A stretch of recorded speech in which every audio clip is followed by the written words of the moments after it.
Mga kababayan ko sa buong bansang Pilipinas, buong sanlibutan, magandang araw, magandang umaga, magandang hapon, magandang tanghali, at magandang araw sa inyong lahat. Ang pangungusap ko pong ito ay napakahalaga para sa lahat ng mga kababayan nating Pilipino na makikinig at manonood sa akin, although hindi nakikita ang mukha ko. Ito po si Pastor Apollo Kibuloy, ang appointed Son of God ng Kingdom of Jesus Christ, the name above every name. Sana po press conference ang tatawagin ko ngayon. Pero dahil nanganganib ang buhay ko, ay hindi po muna ninyo makikita ang aking pagmumukha. Ang akin lang po munang boses ang inyong maririnig. Mahalaga po ito na sasabihin ko sa inyo. Mga kababayan, mula po noong 2018, ako ay linigalig na at ang aking kongregasyon na walang dahilan ginawan kami ng kaso doon sa bansang Amerika. Sumunod kami sa batas. Kung kami may mga sinabi ng violations na hindi pa napatotohanan, yan po ay nasa kanilang federal court na. Kumuha kami ng 20 lawyer upang pag-usapan ang lahat ng kanilang akusasyon, which is about 43 counts.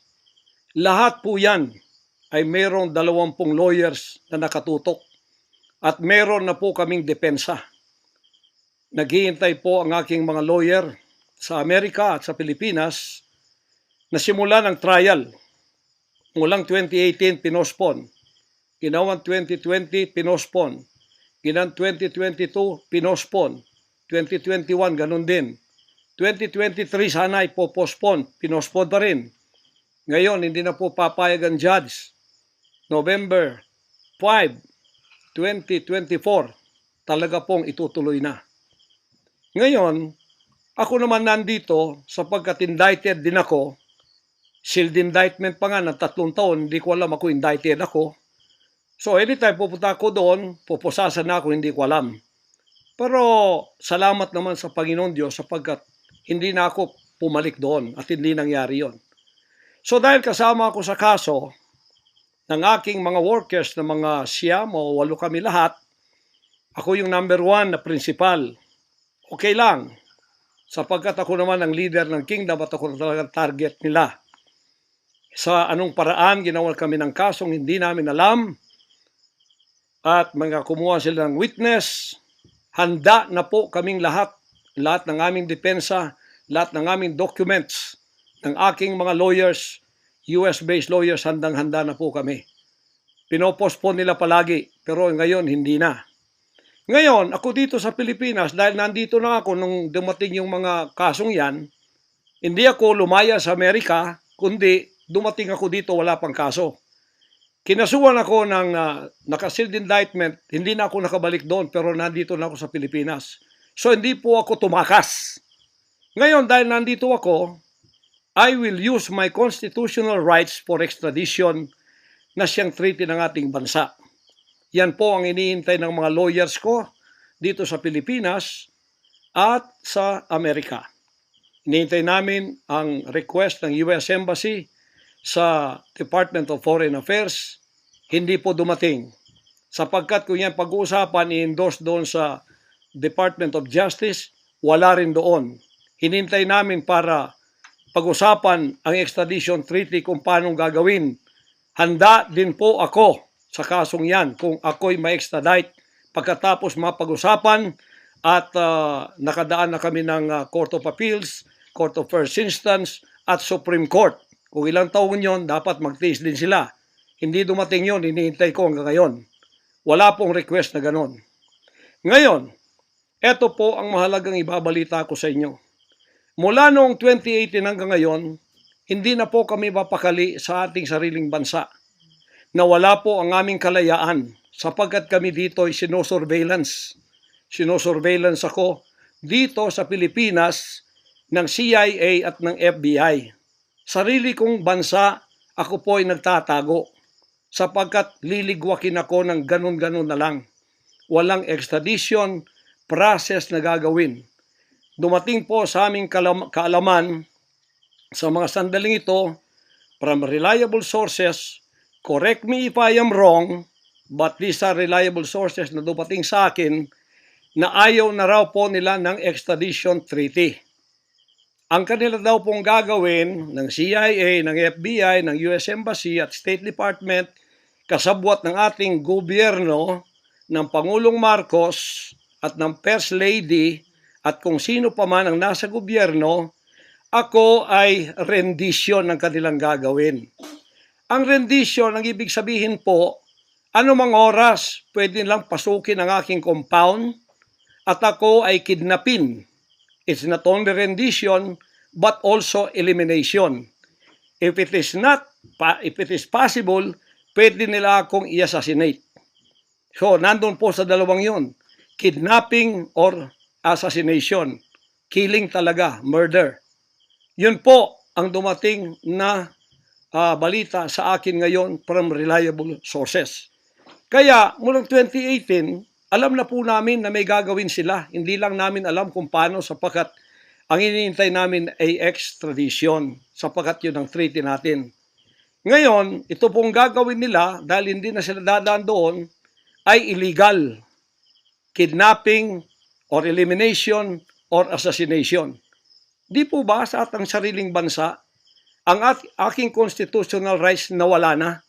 Sapagkat ako po ay binigay na sa kamay ng mga banyagang ito ng ating sariling gobyerno ni Pangulong Marcos at ni First Lady Araneta Marcos. Huwag kayong magkaila kung totoo itong sinasabi ko. Angkinin nyo, kung hindi, i-correct ninyo ako. Sapagkat ang buhay ko ngayon ay nanganganib. Kahit mukha ko, hindi ko pwedeng ipakita sa inyo. Sapagkat ako ay binigay na ninyo sa kamay ng mga Amerikano. At gagawin nilang, gusto nilang gawin sa akin, sa aking sariling bansa. Ang aking 11 compounds, araw-gabi, sinosurveillan ng drone. Hindi po kami makatulog. Hindi kami mapakali. Baka yung ginawa nila sa amin noong 2020 doon sa Amerika na bigla kaming pinasok, pinaggigibang pintuan, pinaggigiba ang lahat ng aming pamamahay sa loob, linigwak lahat, ay gagawin nila dito sa aming bansang Pilipinas sa aking mga compound. Saan man po ako naroroon, nandoon sila nakasurveillance sa akin at naghihintay na lang ng tamang pagkakataon upang ako ay kidnapin o kaya patayin o kaya i-assassinate na ganun-ganun na lang para mawala ako dito sa mundong ito. Na kanilang bakit ako naging hadlang, hindi ko alam. Hindi lang po yun mga kababayan, kundi ang aking leaders lahat kasama na sa elimination. Ito pong aking Board of Administrators, senior leaders, lahat po sila ay pwede na rin nilang patayin lahat. At pagkatapos hindi namin alam kung anong plano nila sa buong properties namin sa Kingdom Nation. Kahit bakit ganito sila kagalit at bakit ganito ang kanilang treatment sa akin na isang appointed son. Ang ministry ko po ay evangelizing the whole world with the Word of God. Hindi ko naman kasalanan ako'y maging kaibigan ng politikong tulad ni Pangulong Duterte, Vice President Sara. Taga Davao po kaming lahat. Lumaki kami lahat dito. Alam ko po ang aking mga kaibigan, sila. Lumaki kami, mayor namin yan, prosecutor pa, naging congressman, naging president. Yan po ang aking pakikipag-ugnayan for nation building. Wala akong ibang interest sa bansang ito, kundi ang pagunlad. Ngayon, ako po ay inuusig. Ako po ay ginigipit. At ako po ay sinasaktan sa lahat ng paraan ng mga false accusation, false allegations na ayaw naman nilang pumunta sa korte. At pagkatapos, ayaw din nilang paharap itong mga false accusers na pinaggagawa nila to destroy my reputation para idamay sila Duterte family doon sa kapupuntahan ng mga investigasyong walang kakwenta-kwenta. Hinamon ko na kayo, punta kayo sa korte Ayaw ninyo, ikaw, Risa Hontiveros, ikaw, kayong tatlo dyan na nasa kongresong puro leftist. Hinahamon ko kayo, sabi ko, pumunta kayo sa korte sapagkat ang SMNI walang kasalanan, ginurgur ninyo sapagkat idinadawit ninyo kami sa politika. Nalis ninyo ang aming malayang pagpapahayag, ang aming press freedom, pati ang liberty ko na, ang aking freedom, ang aking constitutional rights. Wala na po. Palagi kaming nagtatago. Palagi kaming lumilingon sa likod namin sapagkat hinahabol kami. Nakapalibot sa amin ng mga CIA, alam namin yon. FBI nandyan din. Pinag-usapan na ito dyan sa State Department. At ang reliable sources dumating sa akin. Ang ulo ko po ngayon, may patong na $2 million or 100 million pesos ang ipinatong sa ulo ko. Baka yan ay madagdagan pa kung may maunang makapatay sa akin. Ano ang nangyayari sa bansa natin? Ngayon, mga kababayan, ay meron pa pong gagawin daw sila sapagkat meron na daw silang search warrant.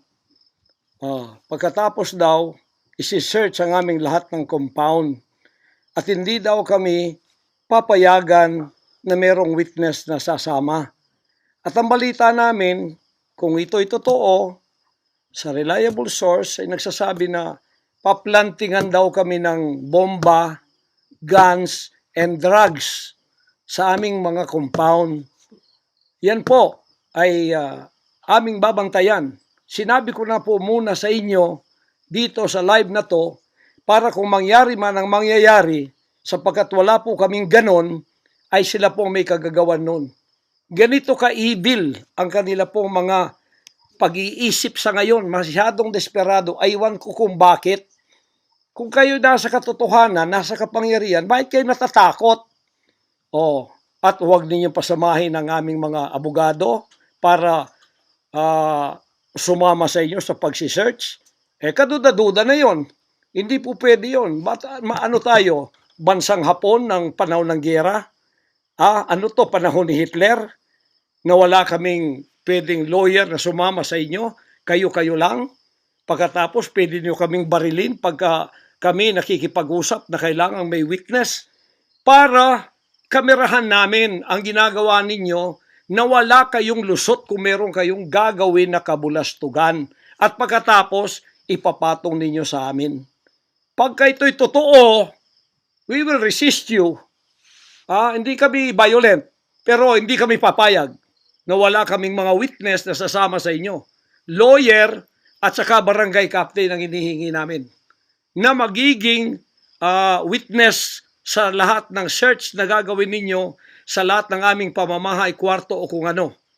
At may lawyer kaming titingin muna sa inyong dokumento kung ano ang isi-search nyo. Kung anong bahay, kung anong compound, kung ano lang ang dapat nyong gawin at ilang oras.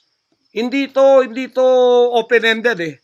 Kailangan meron, sisisi namin ng judge na gumawa ng search warrant na ito pagka hindi ninyo nirespect ang aming constitutional rights. Huwag ninyong tapakan ang aming rights. Hindi din namin tatapakan ng rights ninyo bilang kayo ay nasa batas. Igagalang namin yon. Pero igalang din ninyo kami kasi meron kaming mga narinig na ginawan ninyo ng mga ebidensyang peke. Tinamnan ninyo pagkatapos ipapatong ang kaso sa amin.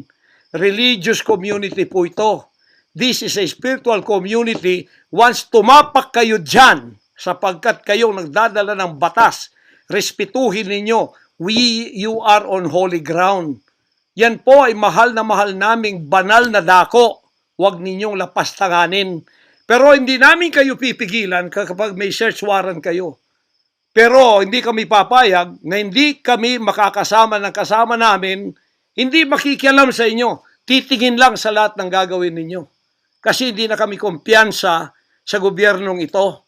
Gagawa sila ng paraan para kami ay bigyan ng kasalanan. Yan po, babantayan natin yan. Pag hindi sila pumayag, then siguradong magpa-planting sila ng evidence. Pag pumayag sila, then fair ang laban. Hindi namin sila pakikialaman, titingin lang ang aming mga witness na mga lawyer at saka barangay captain. At kung sino man ang mga witness na nandoon mula sa aming side, kasi nandoon sila. Hindi na pwedeng gawin wantonly ang kanilang gagawin doon sa aming mga compound na wala kaming witness, because they can do anything to implicate us, to plant false evidences and charges against us. Ganon ang aming mga paningin dito. Kaya wag ninyo kaming pigilan para pantay ang laban natin, kasi nakikita namin na ang pamamahalang ito ay hindi na po matuwid. Biro ninyo, ginikipit kaming ganito, wala namang kaming ginagawa sa bansang ito. Sinabi ko na muli, hindi kami nagdi-deal ng drugs, hindi kami violenting tao, hindi kami terorista, mangangaral kami ng mga salita ng Diyos. In fact, dito sa aming compound sa Tamayong, kami ang nakapagbigay ng peace sa mga kababayan nating sinisila ng CPP and PNDF, tinatakot at pinapatay. Ngayon, wala na sila, may peace na kami. Eto namang gobyerno natin, eto ang ginagawa nila sa amin. Biro ninyo mga compound na religious ng Kingdom of Jesus Christ, ginaganito nila. Pero yung pagnanakaw nila sa gobyerno, wala silang sabi. Tiklop bibig, hindi sinisearch ang mga bahay na pinagbibili nila. Nagamit ang pera ng gobyerno. Anong klase kayo? Sige, gawin ninyo ang gusto ninyong gawin sa amin. Pero kami tatayo sa aming constitutional rights. Whatever happens. Tatayo ako sa kalayaan ko sa bansang ito na pinakamatyan ng aking mga national heroes. Yan mga kababayan, bantayan po natin. Hindi po ako magpaparesto sapagkat ako po ay siguradong papatayin. Kasi rendition na ang kanila, hindi na po extradition. Kaya wala na akong kalayaan at wala na po akong depensa sa sarili ko, kundi ang Panginoong Diyos lamang. Kung paano itinago ng Diyos si Elijah sa evil woman na si Jezebel, nang nagpakain sa kanya ay mga ibon na lang. Ganon din ang gagawin ng Diyos sa akin. Hindi ako ibibigay sa kamay ng masasama pag ganito ang pamamahala. It's an evil, unrighteous administration. I am telling you that. Bantayan natin to mga kababayan ko. 73 years na po ako. Magse-74 years na ako dito. Lahat ng administrasyon na daanan ko na. Lahat ng mga naging pangulo. Mula kay Diosdado Macapagal. Mula po sa malit pa ako kay Magsaysay. Kay Carlos P. Garcia. Kay Diosdado Macapagal. Kay Marcos Sr., kay Cory Aquino, pagkatapos kay Ramos, pagkatapos kay Gloria Macapagal, pagkatapos kay Erap, pagkatapos kay Ramos, pagkatapos si Aquino, Noynoy, pagkatapos ang ating Pangulong Duterte. Wala po kaming nadaanan ganito na ginigipit kami sa aming sariling bansa ng mga dayuhan. Nakasabwat ang ating pamahalaan na aking sinuportahan pa naman noong nakaraang eleksyon. Tandaan mo, President Bongbong Marcos, First Lady Lisa Marcos, pati ikaw Martin Romualdez, hindi kayo dyan ngayon kung hindi kayo tinulungan ng SMNI at ng buong sangkatauhang Pilipino. Naniwala sila sa amin sapagkat ang SMNI lamang ang may credibility noong panahong yun hanggang ngayon. Ngayon, anong ginawa ninyo? Pinaggagawan ninyo kami ng kasalanan, inilagay ninyo kami sa kahihiyan, pagkatapos ibinilanggo pa ninyo ang dalawa naming mamamahayag, pagkatapos inaapi ninyo kami ng ganito-ganito lang. Ang aming pong tolerance, it has come to the rim. Our tolerance has been to the roofs already. Alam ninyo, hindi na po biro itong nangyayari sa bansang ito. Kung pababayaan po natin ang ganitong mangyayari ng mga dayuhang tulad ng Amerikano, CIA, FBI, State Department, US Embassy, gigipitin tayo with the connivance of our own President and First Lady and other members of the Congress. Kung pababayaan natin ito, nangyayari sa isang Pilipinong tulad ko na gumagawa ng kabutihan, trying our very best para makatulong kami, humanitarian, Children's Joy Foundation, dinemonize kami, kinriminalize kami. Biro nyo ginagawa niyo dangerous criminal organization, ang Kingdom of Jesus Christ. Buong sanlibutan, ang akin pong 38 years na munga ng mga 6 hanggang 7 milyong kaluluwa na niwala sa katwiran at nagbago ang buhay. Ngayon, ginaganito niyo ako ng dahil sa inyong politika na ang aking itinataas naman ay mga leader na tama tulad ni Duterte. Kasalanan ko ba yun na maniwala ako sa isang leader na matuwid at akin siyang itaas? Pagkatapos ganito kayo kadesperado para ako'y patayin at ang lahat ng aking mga senior leaders papatayin din hanggang yung mga leaders na pwede pang pagkatiwalaan papatayin ninyo. And then you take over all of our properties and compound. Pagkatapos, lilinlangin ninyo ang mga tao. Pagkatapos, magtatayo kayo ng sariling korporasyon.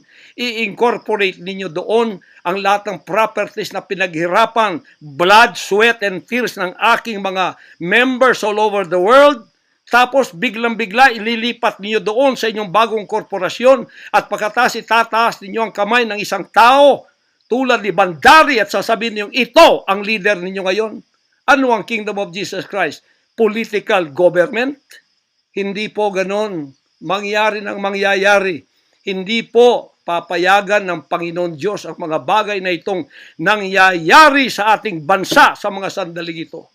Kung ako, mabuting tao, kung ako nangangaral ng katuwiran, kung ako tumutulong ng kusang loob at hindi nagpapautang loob kanino man, ginaganito ako. Sino pa kaya kayo, mga kababayan ko? Bumukas na po ang mata natin. Magkaisa na tayo at alisin ang evil administration na ito na siyang ginagamit ng masamang espiritu upang ang kadiliman ay bumalot sa buong bansang Pilipinas. Alam ko, mahal ninyo ang Pilipinas, mga Pilipino. Naghihintay lang tayo ng tamang pagkakataon. Meron pa bang ibang pagkakataon? Tingnan niyo nangyayari sa Kongreso. Tingnan ninyo yung korupsyon. Tingnan ninyo yung droga. Mismong ating presidente, mismong kanyang pamilya, inakusahang druggists, inakusahang mga drug addicts. Wala tayong ginagawa. Mismong Pangulong Duterte na nagsabi niyan. Mismong naririnig natin araw-araw, durugista siya. Pagkatapos, kami pa ngayon ang inaapi-api sa aming paglilingkod. Pagkatapos sila ay mga kriminal na nakaupo dahil may kapangyarihan. Kami ngayon ang liligwakin nila. Hindi ba yan karumal-dumal sa harap ng ating Panginoon Diyos? Hindi ba yan ay isang pamamahalang hindi tama? Si Nebukadnezar, pinakain ng damot, ginawa siyang hayop. Ang kanyang anak si Belshazzar, nakakita ng handwriting on the wall. Pagkatapos, inalis ang kaharian sa kanya at ibinigay kung sino ang magiging matuwid na haharap sa Panginoon Diyos. Anong tingin ninyo sa akin bilang pastor? Dinemonize. Ang reputasyon ko pinagsisira. Ngayon, hindi na ako buhay. I am a living dead. Kung walang Panginoon Diyos sa akin, pinatay na ako sapagkat lahat ng gadgets nasa sa kanila. Lahat ng gadgets ng Amerikanong yan nasa sa kanila. CIA, FBI, at sino pa ang kanilang mga galamay dito na pinagbibili na nila. Ako, hindi ako drug lord. Ni minsan hindi ako nakatikim ng droga. Mulang-mula pa, inialay na ako ng aking ama na maging isang ministro ng banal na kasulatan. Hanggang ako'y lumaki, hanggang ako'y naging 74 years old, hindi ko po na-enjoy ang aking kabataan sapagkat hindi ako nagliwaliw. Ako po'y nangaral. 50 years na akong nangangaral. 38 years in the kingdom ministry. Ni isang sigarilyo hindi tumama sa bibig ko. Ni maliit na bisyo hindi ko pinasok. Ako po ay hindi nag-asawa. Ngayon, inaakusahan ako ng napakaraming babae. Ito po ang kasalanan ko. Pinayaman ako ng Panginoon Diyos, akala nila sa akin. Single ako, kaya pinag-aagawan ako. Pagkatapos na ako ay maghihindi, mapapahiya, ibabaligtad nila sa akin. Yan ang tinatawag kong Potiphar's wife syndrome. Hindi po ako nagsasalita ng ganito kasi mapahiya ang mga babaeng yan. Nag-aagawan sila. Mahirap man sabihin. Pinag-aagawan nila ako. Dahil nananawagan sa mga magulang, mayaman na tayo pag nangyari ito. Sabi ko, hindi mangyayari yan kasi dedicated ako eh. Napahiya, ngayon binayaran at ngayon binabaligtad ang lahat ng istorya. Mahirap pong sabihin ko ito kasi masisira ka lang pagkababae. Napilitan lamang ako sapagkat ang buhay ko po'y nanganganib. Anytime pwede na akong kidnapin kung nakita ang aking lair, ang aking hideout. Anytime pwede na akong ligwakin. Ang aking mga BOA leaders, hindi na po natutulog sa compound. Kung saan-saan na lang po mga membro kami natutulog. Doon sa mga payak na mga bahay, doon sa mga bahay na hindi kilala. Sapagkat lahat po kami nakalista na. Napapatayin, gugurgurin. Wala po silang takot kasi nasa kanila daw ang kapangyarihan. Mahal kong kababayan, nagtatago ako sa kakisariling bansa.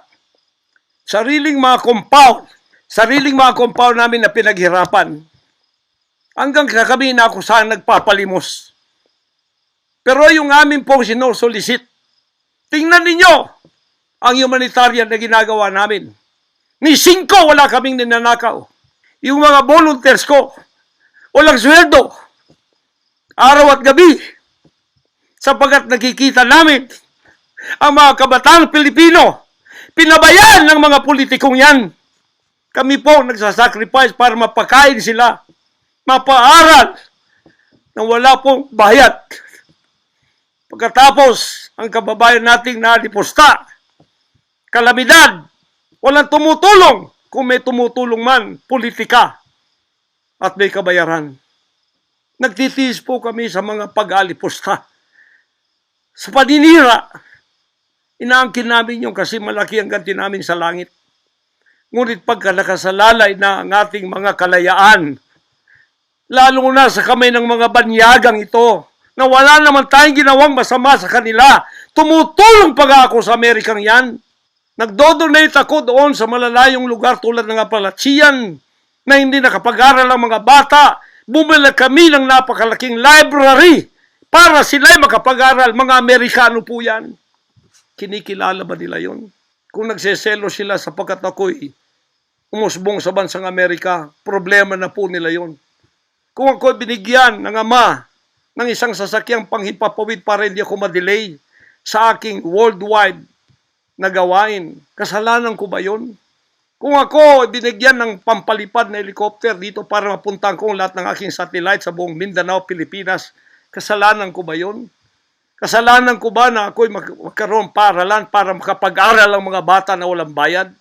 Kasalanan ko bang mayroong SMNI para hindi mabayaran? At pagkatapos itong salot na CPP-NPA na marami pinatay ng mga members ko, ministro, at iba pang mga inosenteng Pilipino for 54 years ay magsasalita ng katotohanan na hindi natatakot. Ngayon kami ang tinatakot ninyo, nililigwak ninyo. Anong klase kayo? Kung hindi kayo tatayo ngayon, mga kababayan ko, sapagkat ako'y living dead na, wala nang kwenta itong buhay ko, iaalay ko ito sa bansang Pilipinas. Ako ang mamumuno upang tayo ay magkaroon ng kalayaang muli. Unang-una sa akin, sa aking kababayan, sa Kingdom Nation, sa aking mga leaders na papatayin din, at sa lahat ng Pilipino nagmamahal ng kalayaan. Tatayo ako!